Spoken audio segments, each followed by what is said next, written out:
begin. Okay. So as we're all students, we all know how exhausting and taxing school can be sometimes. The expectations are high. Sometimes a break can be just what the doctor ordered. Mental health has become a very serious issue in the past 10 years with case numbers skyrocketing. According to Akshaya et al., the World Health Organization found that nearly 1 in 4 people are affected by mental illness in their lives. Mental health has never been something to take lightly, so why shouldn't schools do the same? I believe that mental health days should be incorporated in each school directive, catering to those who would benefit. The problem in today's society is that there are a number of factors that contribute to a person's mental well-being. We have seen the rise of depression and anxiety go through the roof since the creation of social media. Times now are way different than before.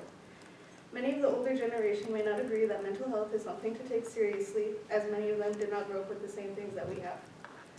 Another huge contributor to many of the stress, depression, and anxiety of the world today is obviously the global pandemic. Many children had no choice but to do online schooling during this time, which was a struggle for both them and their teachers. At a time like this, I think it would be important for schools to realize this and start to put the health, whether that be physical or emotional, of the children first. Having the option of being able to miss a day of class with no repercussions to focus on something other than school could be beneficial to those who are struggling. According to Linda Taylor, she did a quote. It says, "Failure to address the social and emotional needs of children and youth undermines our society's quest for ways to ensure that all students have an equal opportunity to succeed." I chose to include this quote because I agreed with it. If children don't receive the right amount of attention and care, this may negatively affect their ability to succeed later in life. Taylor also stated that only 1/3 of children in school receive the right amount of mental health. Another factor that can be positively influenced by the decision to include mental health days is attendance records. A lot of low-income schools rely directly on funding from programs that may require a certain type of attendance record to be upheld. So often when there are students that are consistently missing school based on mental health, they are indirectly affecting not only their personal learning, but also the potential learning of their peers. If this goes to the extremes, this could affect graduation rates, which would mean a lower graduation rate for both the school institution and the nation. The rippling effect doesn't stop, meaning a solution needs to be agreed upon before this problem can affect any further.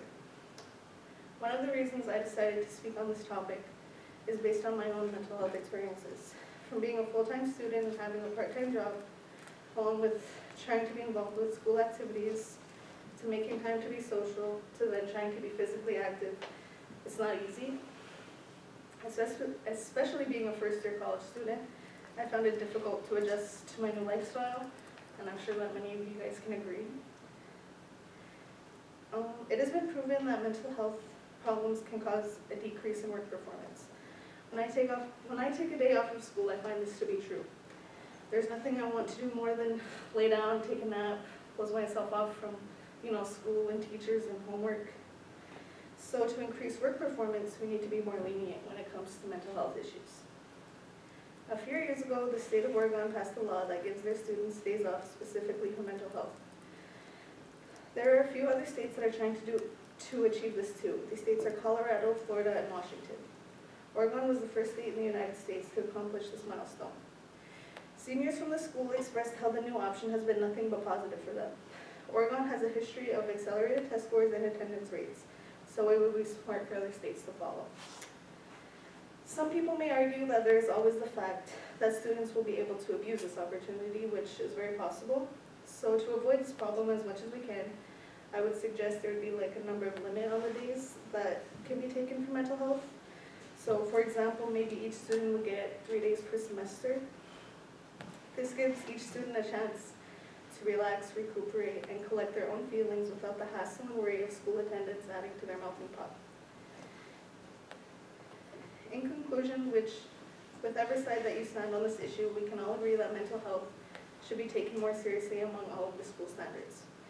Not only have I spoken on ways to solve this problem, but I have also given many examples of the realistic struggles of a student. I also provided some information on how other states have benefited, and North Dakota would be no exception to this if they adopted this into their curriculum. All of this can go to show that it is an actuality of many students not only in our area, but across the whole nation. I think our school and our students would greatly benefit from the idea of excused mental health days. With that being said, if this topic is something you also feel greatly about, you can discuss this issue with those who can make a change. Thank you for listening.